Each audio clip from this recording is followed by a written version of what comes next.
Science is the great antidote to the poison of enthusiasm and superstition. Hi, I'm Juliet Selgren, and this is my podcast, The Great Antidote, named for Adam Smith, brought to you by Liberty Fund. To learn more, visit www.adamsmithworks.org. Welcome back.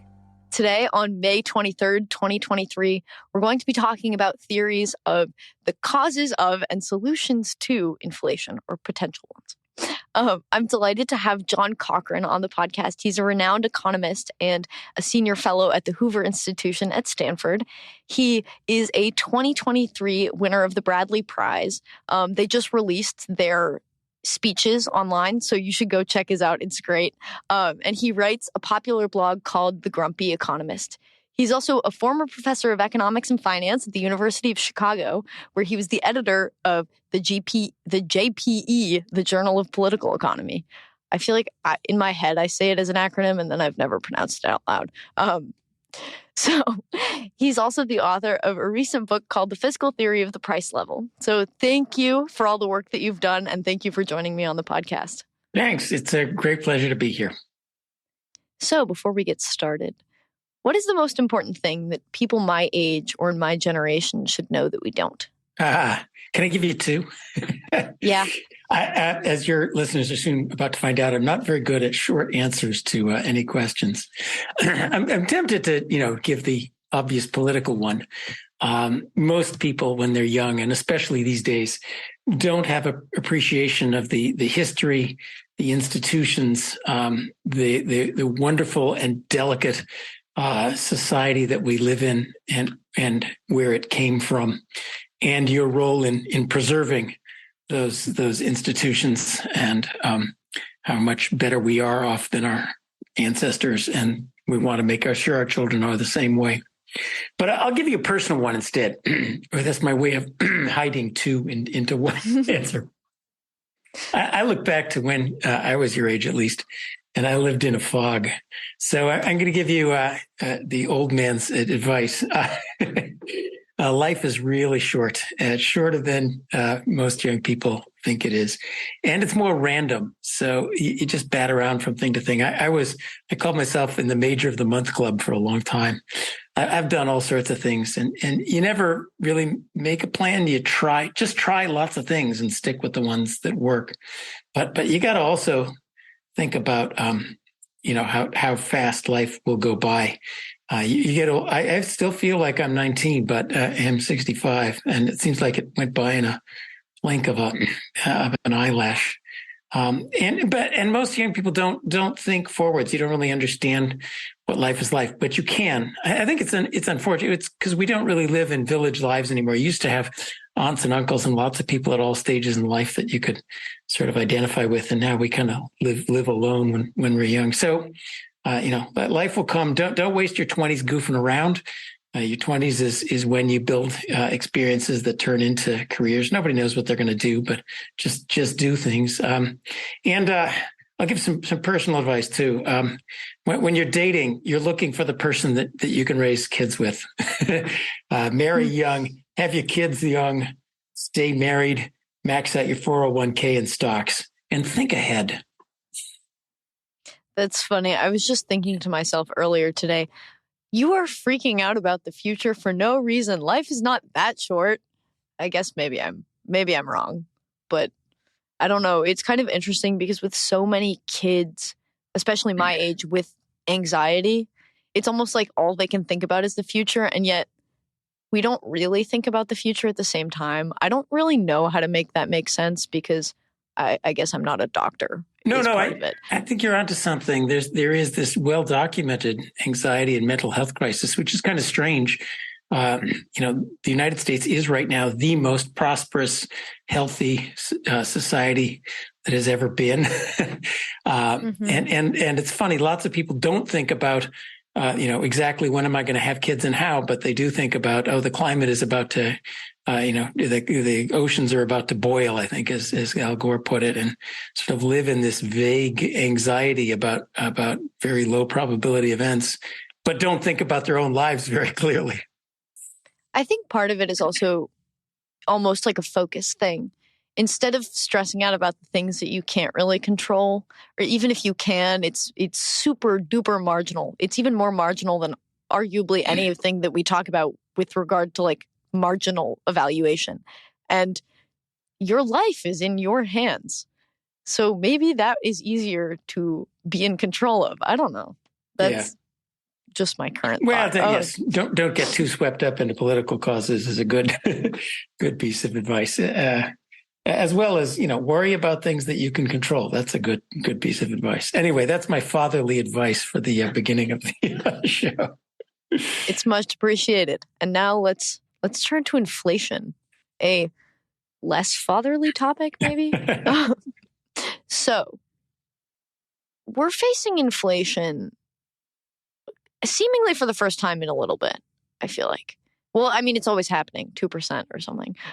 But as bad as that is, it's kind of lucky for you because you just put a book out on a new way to think about inflation called The Fiscal Theory of the Price Level.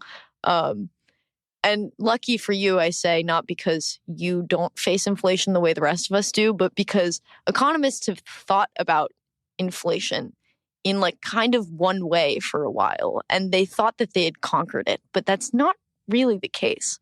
And we're going to get into that. But what started the inflation that we're seeing now? And I guess what is not necessarily the right question because there are so many theories about what exactly, but when, I guess. Yeah, you mentioned luck, and I will say I am incredibly lucky. I was thinking about inflation since about 1980 because I was around the last time we had inflation. Finally got a book on inflation submitted to the publisher in March 2021. The introduction said, well, we haven't seen inflation since 1980. No one's going to care about this book, but someday dust it off the shelf. Maybe it'll be useful. And then thanks to various policy missteps, they got exactly what I told them not to do. And hopefully I'll sell some more books. So maybe, my salary doesn't keep up with inflation just like everyone else's, but I hope my book sales will. So, where does inflation come from? I think I was also lucky in that, of course, all economists say this is exactly what I predicted all along, but I feel that way too, I guess. In my view, so my book is The Fiscal Theory of the Price Level, which we'll get into a little bit. But during the pandemic, our government basically printed up $3 trillion of new money and wrote people checks. And they borrowed another $2 trillion of money and wrote people more checks. And with no talk at all about how are we going to pay all this back. Just out of nowhere, they sent people checks. People ran out to spend the money, and guess what? Inflation comes. So I think it's no mystery at all why we had this bout of inflation. There you go. And so what is inflation? That's a good thing. I think, thank you for asking that, because a lot of the alternative theories and so forth come down to misunderstanding the phenomenon. Inflation is when the price of all things goes up. And although it's not in the measure, I would include wages as well. So the common mistake is to say, Apple prices are going up. There's Apple's inflation. Well, if apples are going up relative to bananas, that's a relative price change. And so a lot of this came in there were supply shocks. We can't get enough TVs through the ports. So the price of TVs has to go up relative to wages. We can't afford as many TVs, or it has to go up relative to the price of fruit or something. But that's a relative price change. The part that's really inflation is the part of all things going up, prices and wages going up together. And that really only can come from, let's call it too much demand, though I hate that word. It's a decline in the value of the currency and a decline in the value of the government's debts. That's the common components of everything that's inflation. What's confusing, of course, these happen at the same time. And that's part of the damage of inflation. Inflation always comes when lots of relative prices are changing and TVs are going up faster than restaurant meals or stuff like that. So that's a lot of that's the smoke screen in front of the fundamental phenomenon. So how is it measured? You mentioned that wages aren't included. Yeah, so imperfectly. Yeah, Bureau of Labor Statistics goes out and tries to put together a basket of all the goods and services that people buy. And they're very detailed. They have people that go out and say, one 16-ounce can of Campbell's tomato soup at this store, what did it cost this month and what did it cost last month? And they try to put that all together to figure out what the basket of goods and services that people buy costs. Now, you can imagine how hard that is because two things. First, there's a lot of things like healthcare and that, who knows where the funny money comes from. And things like the value of your housing, what's the value of the housing services you have? How do you value, the government is now close to half of GDP. How do you put a price on all that stuff?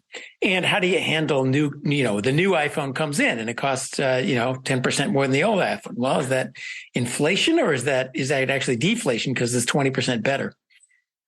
So it is imperfectly measured, which is, I think it's kind of funny when people get all upset about, 2.1% versus 2.0%. It's measured at best within a percentage point anyway, and especially over long periods of time. Exactly how much better or worse off are we than we were in the 1970s? Well, you could have 3 Ford Pintos or you could have, one Tesla, Is that really the same thing? Very hard to measure, but it is the best measure we got. And it's pretty good, at least for short run things. And when it's 10% versus 2%, something very serious is happening. And about 10% is what we have right now, right? I did not look up the latest numbers before coming on the show, but recent. A good resource I'll point you to the source. Go to Fred. Google Fred, and the St. Louis Federal Reserve has a wonderful website where you can get all the government data you want. But yeah, it's down from 10%. My memory is dependent. There's core inflation and headline inflation and personal different measures, but we're now, I think, in the roughly 5% range. So, I guess 2021, COVID, all of that. People, including economists and also people at the Fed, seemed kind of confused about the difference between inflation and the changes in relative prices, the thing you were just talking about, the price of apples versus every single price. How does this idea of transitory inflation play into that? How did it come out of this? And is it a new idea? Is it a super valid idea? Yeah, it meant more than the English word transitory means it comes and goes. And in that sense, all inflation is transitory. The great German hyperinflation, well, it came and then it went. But I think that they had something more in mind, which is it does, one of the difficulties of measuring inflation and understanding it is that you often will see little spikes in measured inflation that go away. If oil prices go up 1 month, they're likely to come back down again. So you'll see a little blip in measured inflation, but that's not something that's going to last. I think that's the kind of thing that people had in mind when they talked about transitory. There was a lot of economic upset in the pandemic. So the real meaning I think they had in mind with the transitory stuff was you can't get TVs through the ports, so the price of TVs are going to skyrocket this month, but that price level will be back again. So not just will the inflation go away, but the inflation will reverse itself to deflation and will be back to the prices where they were originally. That was absolutely wrong. But it's very difficult in real time. The Fed has a hard problem. Is this just a couple of prices like, a shortage of oil that goes up and then comes back down again? Or is this something that's going to spread and become part of everything? Is it fundamentally supply versus demand? Now here, there's also lots of conceptual errors and conceptual difficulties that went under it. One is we've already mentioned not understanding relative prices versus the price level. Already in the pandemic, you could see, the price of TVs was going up, but so was the price of everything else. And so were wages. There was a labor shortage. So you could see it was pretty widespread already. And inflation, since Emperor Diocletian's inflation in the 6th century, has always brought out all sorts of economic bogeymen and horror stories. It's the middlemen, it's the speculators. It's the great, I remember, I think it was Elizabeth Warren went after the great chicken monopoly that was raising prices. So it's greed. And, where was this greed before? I don't know. But all of a sudden, producers got greedy and raised prices. So, and that's what makes inflation for me so much fun to study. It's not obvious. It's one of those, lots of economics is kind of obvious. The price of apples goes up. Well, either there's a sudden craze that people want to buy apples, or there was a frost in the apple harvest, and it's either supply went down or demand went up. Pretty understandable. You could go out and figure it out. You go out and try to be a journalist with inflation, and it's really hard. You go to the price of bread went up, so you ask the grocery store, why did the price of bread go up? And grocery store said, the wholesaler raised the prices. And you go to the wholesaler, and the wholesaler says, well, the bakery raised the prices. And the bakery says, well, wheat's going up and water's going up and electricity's going up. So we got to pass that along. You go to the farmer, and the farmer says, well, seeds are going up and wages are going up. And you go round and round in circles and never get anywhere. It's hard to find out that the government printed up too much money and sent people checks. Yeah. I mean, this kind of makes me think about how when Europe was really affected at the beginning, and I mean, probably still now a bit, by the war in Ukraine with the restraints on oil and gas and stuff like that, it looked like there was inflation because everything was going up. But at the same time, everything changes because of food and energy and the influence they have on everything. And so, I mean, I guess I don't know if you know what that was, if it's inflation or if that was just relative due to those prices. But it does seem like a really complicated and kind of compelling area to kind of try to figure out. It is. Now, energy prices were all the way up well before the war in Ukraine. And in fact, Russia was happily selling energy to anybody who wanted it. The actual supply of energy did not decline with the war in Ukraine. So I rate that as largely an excuse. And politicians don't want to say we overdid it with the pandemic stimulus. We're overdoing it with our deficits. It's so much nicer to say, it's all Vladimir Putin's fault. So there's a lot of excuse making going on. But I think Europe, too, now is fairly clear. They, too, handed out enormous amounts of money, not quite as much as we did during the pandemic. And then, of course, they reacted to higher energy prices and decreased supplies from Russia by printing up money and giving people more money to buy the energy. Well, that's not going to, help the inflation a lot.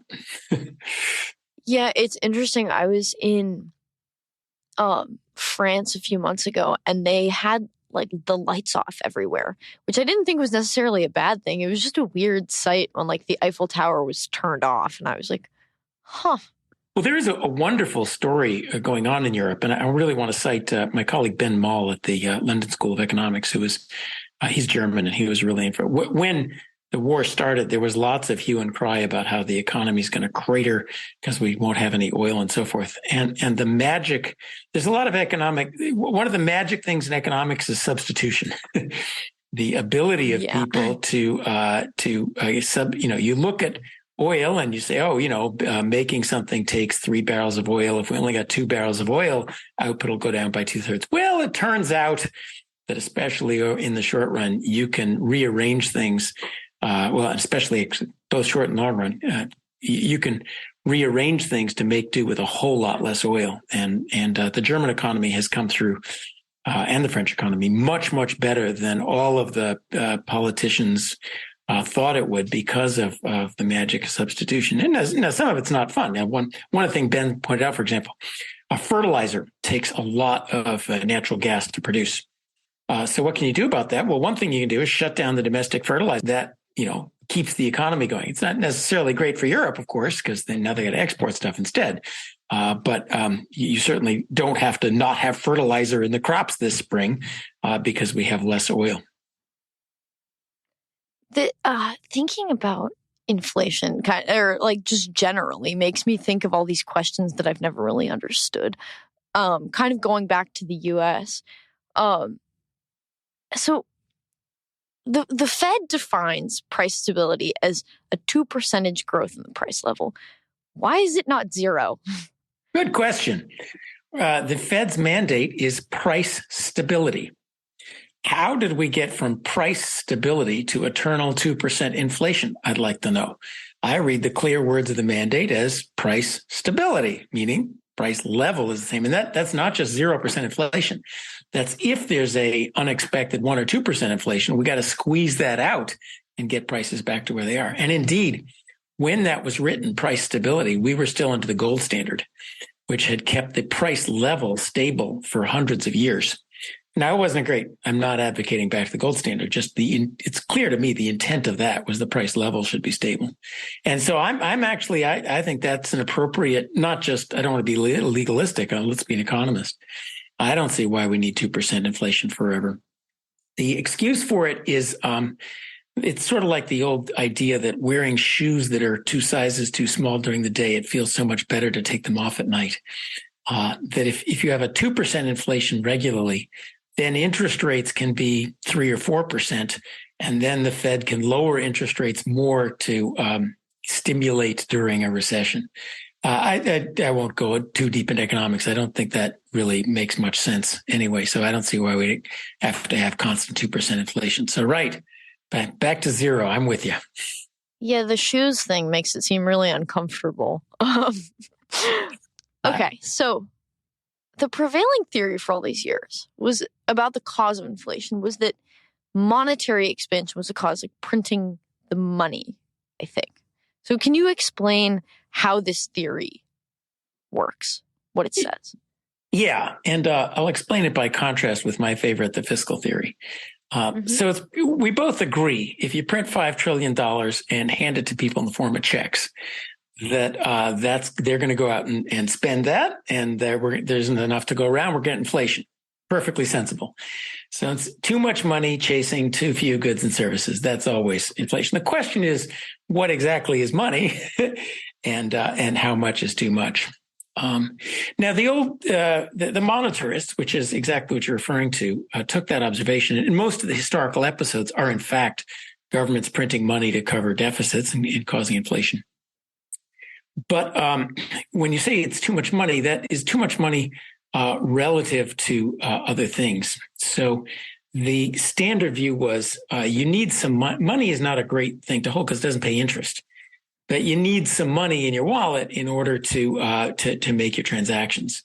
So it was just the special stuff that you hold and to make transactions that counts as the money that causes inflation. And in particular, so the prediction there is, yeah, if we all agree, print up $5 trillion, hand it to people, you'll get inflation. But suppose you print up $5 trillion and hand it to people, but at the same time you take back $5 trillion worth of treasury bonds. So you're no wealthier overall. You just have too much money and not enough treasury bonds. Will that make people go out and spend? Well, here's where we diverge. The classic theory says, it's only about the amount of thing in the special form called money that matters. It's not about you're having more overall wealth than you thought. It's about having too much money and too few bonds. Whether or not we take away the bonds and cut your wealth by $5 trillion makes no difference at all. It's just as inflationary. Whereas my view, the fiscal theory view says, money and government debt, they're all kind of like the same thing. And so if we print up $5 trillion of money, but take back $5 trillion of treasuries, then you wouldn't have the inflation. Imagine if in the pandemic that there had been no deficit whatsoever.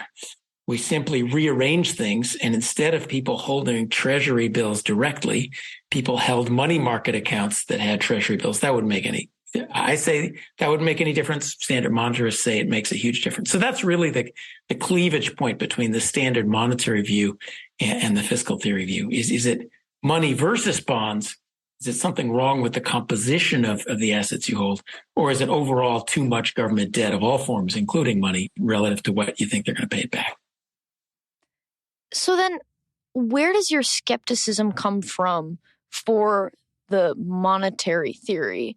And I guess, how does the fiscal theory fix or appease those worries, maybe? So my skepticism is it's fun. It's long and deep rooted. I picked it up from my thesis advisor, George Akerlof at Berkeley. I went to Berkeley, a convinced monetarist, and George really picked it apart from a bunch of ways. One, we tell a story. If you've taken an economics class, you probably got told this story of you have to go down to the bank and cash in your bank account to get money to go spend. And anyone your age must look at that and say, cash a check and hold. What is cash anyway? I have this phone thing. That's what I used to. Is that what you're talking about? You don't take Apple Pay? Exactly. What do you mean? So that's it probably was a decent theory about 1935, but so that doesn't really hold much anymore. That's an undermining the lack of the basic story about money versus saving as being very different things. And then the Fed right now does not control the money supply. So this story requires that the Fed Fed controls the money supply. The Fed doesn't do that. The Fed targets interest rates. So you need a theory that recognizes that the Fed targets interest rates. And all the classic monetary theories. Go read Friedman's 1968 presidential address. It's a masterpiece of economics. But, one thing he said in there is the Fed can't target interest rates. If you do, things will blow up. Well, the Fed's been targeting interest rates since 1968. And things went a little awry in the 1970s, but you can't say that, we have Zimbabwean levels of inflation. So the evaporation of money as a separate asset, I'd say, is influential to me. The fact that the Fed controls interest rates, and we need a theory where the Fed can control interest rates and our money supply, that all drives me to fiscal theory, the price level. Plus, it's really beautiful. I must admit, I'm attracted to beauty. It's more Chicago than Chicago, really. It's a very simple, clear theory of where inflation comes from. So I guess, could you lay it out for us in simple, beautiful terms? Oh, I've been waiting for this. What is the fiscal theory of the price level? It says that inflation comes when there is more government debt. That includes cash, but it also includes treasury bonds and bills. More government debt than people think the government can or will repay eventually by charging taxes more than spending. Yes, that does happen. Governments do repay their debts. They don't just keep piling it on. Eventually, they have to. Why is that the case? Because when we all look around and we see, right now, I think most people, bond markets, there's a lot of hot air coming out of Washington. But come on, this is a serious country. This is the best country in the world. Really? We're going to have an Argentine-style debt crisis? No, come on. Sooner or later, they'll fix Social Security, Medicare. We'll go back to, the sound sort of government finances that we've had for hundreds of years. But when people decide that's not going to happen, that, there will be a default, or there will be in the future just printing up money to pay off debts, that the government will not pay back its debts. So what do you do about it? Well, you try to get rid of your money and your government debt. You try to buy stocks, bonds, real estate, foreign currencies, whatever you do. And as we try to get rid of that government debt, we push the prices of everything else up. So it's real simple. Too much government debt relative to what people think the government will repay over the long run. That causes inflation. Now, it's not so easy as debt and deficits cause inflation, because our government can borrow enormous amounts of money if there's a credible plan to pay it off. We did that in World War II. There's a war. It's not going to last forever. We're going to borrow a ton of money, and when the war's over, there's going to be taxes and spending cuts to pay it back. Yep, I'll give you my money on that, Uncle Sam. So you can have a lot of current debt and deficits, but the tricky part is it's relative to do people expect it to be paid off? And like vice versa, you can have no current debt and deficits, but if people lose faith that Washington will eventually pay it off, then they run away from government bonds today. It has a lot of the flavor of a bank run. So, we've had this faith, sooner or later that, the government debt's always sacrosanct. They'll repay government debt. Well, listen to Washington. They're loudly telling you we'd rather default on the debt than cut Social Security 1 cent. That kind of thing could undermine that faith. So anyway, fiscal theory of the price level is overall too much money and government debt. It's all kind of the same thing relative to what people think it will pay back in the long run. It's very much like it comes from asset pricing. It works the same way as a stock price is the present value of the dividend payments. And when people say, this company's not going to make any money, there won't be any dividends, what happens? The stock price goes down. Well, same. When people say, this government's not going to be able to repay its debts, what happens? The price level goes up. It's funny almost how much it has to do with expectations of consumers, of the people in the system. I remember in my intro macro class learning about Milton Friedman and how he was like wagging his finger at all these economists being like, just you wait. This is not how people anticipate inflation, and like the development of different theories of how people project themselves and government spending into the future. I don't know. I feel like it makes a lot of sense. I was thinking about this earlier today when I was preparing for this. I watched this video of you where you were talking about how at the Fed they use all this jargon and you never really know what they're saying because they're kind of trying to cover it up maybe because otherwise it would be a little too obvious what they were doing. And it's almost as though they behave in parallel or like in accord with this theory without knowing it. Like this is just the natural, I guess that's what economics is that you're trying to explain the thing that's happening. And by kind of playing around with the words and making it harder to understand, you can't really expect what's going to happen as well.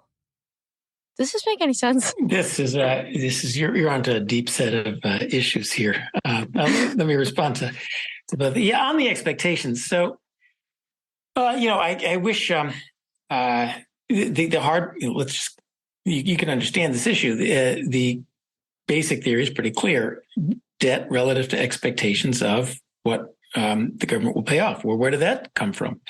I wish I could come up with a separate measurements, what's the expected future primary surpluses that repay debt, but that's very hard to do. And here it's, let me make an analogy though. It's very much like the theory of asset pricing. I'm sort of like a 2-year-old who got a hammer and everything looks like a nail. And that hammer is price equals present value of dividends. I learned that one finally. And fiscal theory is really just applying that same idea. Now, so I want to take you here because I think we're more comfortable. Where do these expected dividends come from? Well, we do the best we can. So, and the theory does use rational expectations. That doesn't mean clairvoyant. It doesn't mean particularly good expectations or good forecasts. It just means people do the best we can. And I think that the nebulousness of it all also helps to understand why it's so hard to forecast. The Fed's pretty bad at forecasting inflation. Well, the Fed's also pretty bad at forecasting stock prices because really who knows what's going to happen. So we do not require clairvoyance. Now here I think where do people's expectations of the government's ability to repay come from? We're actually on more solid ground than we are with stocks. Where does expected dividends from Tesla in 10 years come from? I don't know. But if you're going to buy stocks, you got to think about that. But really, for government debt, we have hundreds. I'll go back to my first thing about the wonder of the institutions. We have a wonderful set of legal institutions designed to encourage the government to repay and not to inflate away its debt. So really, it comes from faith in those institutions that and the norms of good behavior and the reputation of the Treasury for repaying its debt and not inflating it away. And that's the sort of thing, look for that loss of faith if you want to look for where inflation comes from. Now, what you said about the Fed is also very, so it works like stock prices in the same way. So what determines the stock price today? Well, there's the expected dividends next year, which is, 2% of it, and then what the price is going to be next year. So that's why a favorite of people who are soon going to spend time in federal penitentiaries is to try and convince you the stock price will be higher next year and get you to buy it today. Now, of course, as you iterate that forward, well, where does the price next year come from? Well, the dividends and so forth. And that's as you unwind that, you get to the view that, fundamentally, the price is due to the whole future dividends, not really next year's price. Inflation works the same way. So if we all know inflation is going to be higher next year, what do? Well, you run out and buy today, right? If I tell you that new TV is going to cost 20% more next year, go buy it now. And if you're a store and you know the price is going to be 20% higher next year, raise the prices now. So expectations of future inflation in the short run have a lot of effect on inflation today. And the Fed kind of knows that. And so that's a lot of the speeches are about trying to convince people that inflation will be low next year so that they won't raise their prices now. But you can tell, like stocks, eventually the fundamentals win out, and all these beautiful speeches about anchored expectations have to be anchored by something, and not just by more speeches. And that's where fundamentally you iterate the idea forward, and you go, it's in the end, it's really driven by fiscal policy, by the government's ability to pay back its debt. But I think that accounts for a lot of the Fed's speechifying is trying to manage expectations to make their life easier, and it's, and that's where we get to the rational expectations really just says you can't fool people systematically. You can fool people a couple times, but sooner or later they catch on and stop paying attention to politicians' speeches. So maybe what I'm hearing is if they were in the private sector, that they would go to jail. I didn't say that. Okay, well, I said that a little bit. They are talking their book though, and it's. That's one of the difficulties of the Fed, and it's actually an honest difficulty. We had a Hoover conference a while ago, and Steve Davis had a brilliant little paper on this question. We were looking at how did the Fed miss 8% inflation? How could that's your prime thing is inflation, and 8% inflation came in. They're still mumbling around about transitory, and they're forecasting it to go right back down again. How could they get it so wrong? There's a lot of conceptual mistakes. Some involving they don't pay much attention to supply. But one of the problems is, if they said, oh my God, we're forecasting 8% inflation next year, even if that's an honest forecast, of course, the markets would go completely nuts. Mm-hmm. So they distinguishing the forecast from the speech of what we'd like to be is very hard for the Fed. It seems like a hard job. Well, part of the hard job, too, is the Fed, to be honest, the Fed both doesn't really know how it works and doesn't have anywhere near as much control over inflation as it would like us to believe, and most people do believe. And that's, that runs hard up against the institutional prerogative and the institutional necessity in Washington these days to look like you completely understand every detail of everything and you're totally in control. But the fact is, and this is also something that is clear in fiscal theory, the Fed has much less limited power to control inflation, and the mechanism by which higher interest rates maybe lower inflation is much more tenuous than all this technocratic gobbledygook would have you believe. And that is the one thing I know from 40 years of studying this stuff is the limit. I know what everybody else doesn't know. I know there isn't some secret book out there, some secret article where in fact it's all spelled out and they really know how it works. No, sorry, Mr. and Mrs. America. The Fed is a lot less in control than you think, and they understand the mechanism a lot less than the fancy words would make you think. So there are different schools that have thoughts about how to stop inflation. So the monetary has to do with the interest rates. How does that differ from the fiscal approach to stopping inflation? Yeah, this is a hard question. And here, having just given a speech about lack of knowledge, I'll give you my own. I think through models. I can give you the answer with the best models I know how to write down. But I recognize the limits of those models. And, I'm still working on better models. But as best I understand the world right now, the Fed has a strong influence on inflation. It can raise and lower inflation in the long run, although in the long run, it's hooked up the opposite way.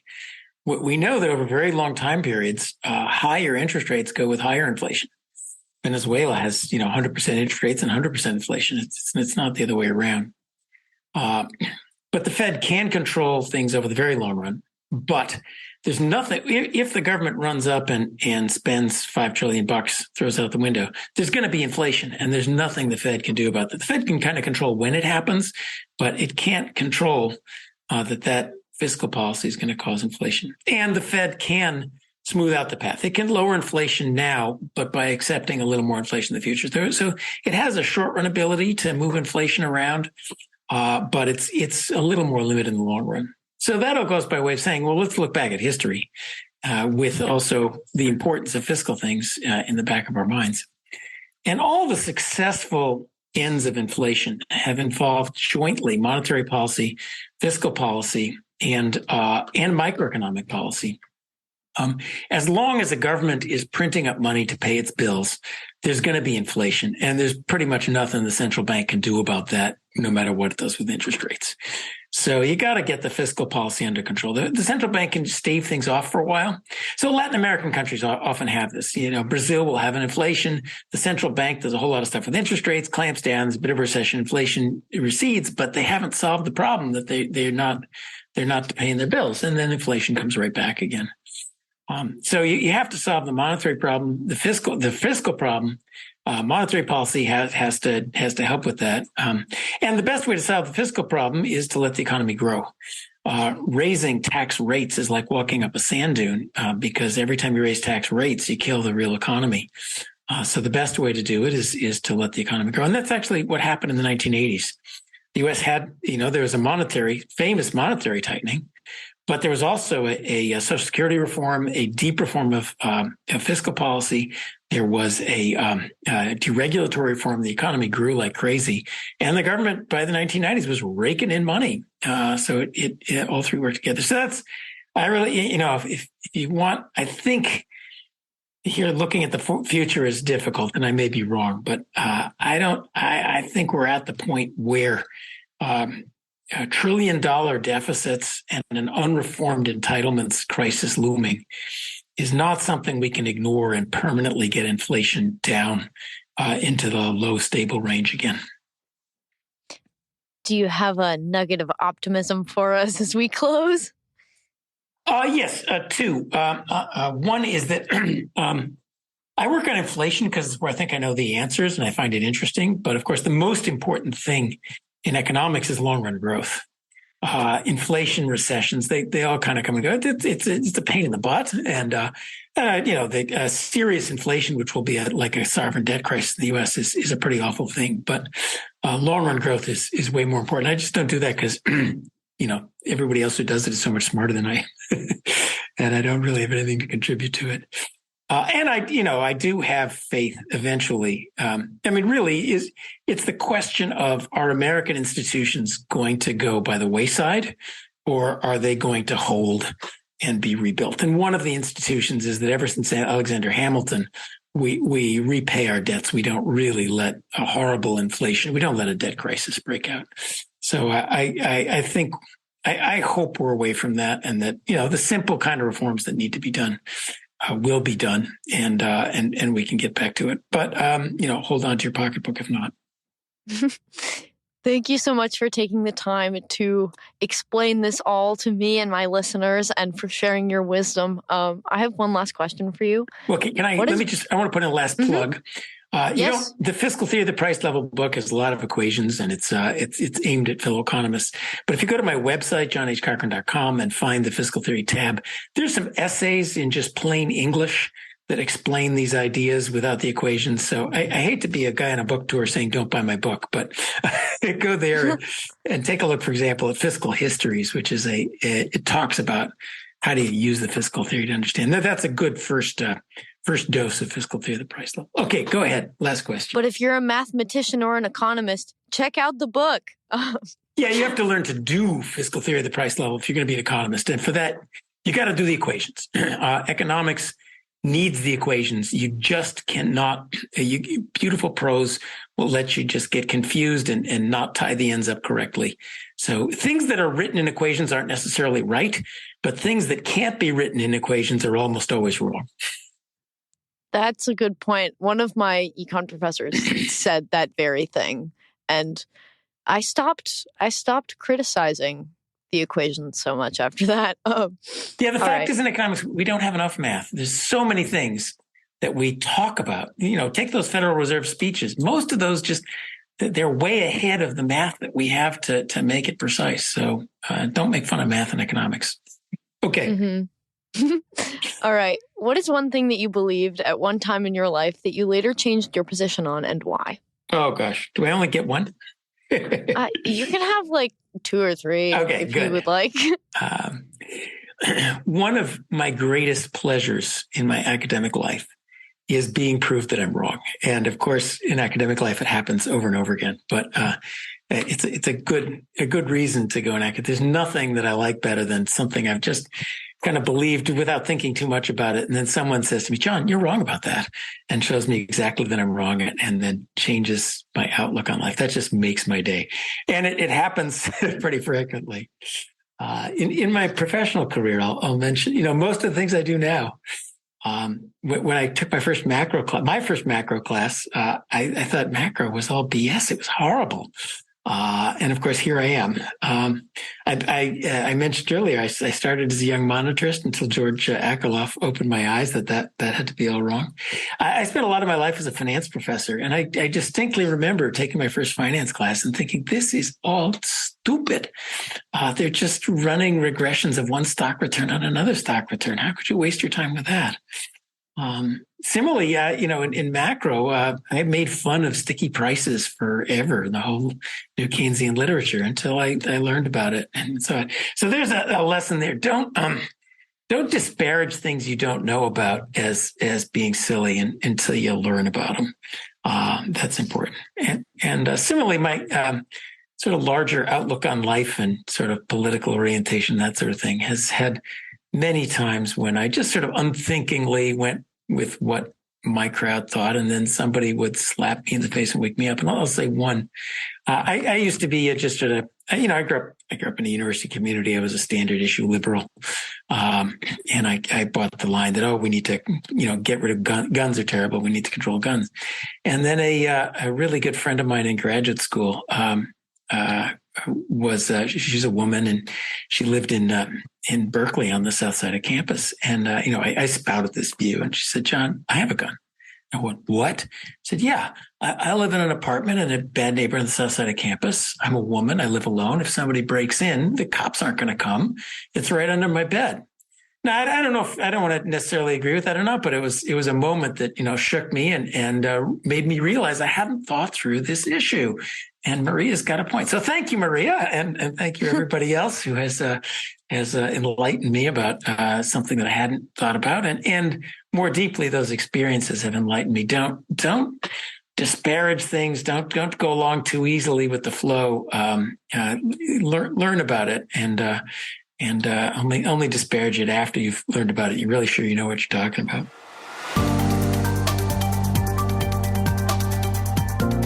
Once again, I'd like to thank my guest for their time and insight, and I'd like to thank you for listening to the Great Antidote podcast.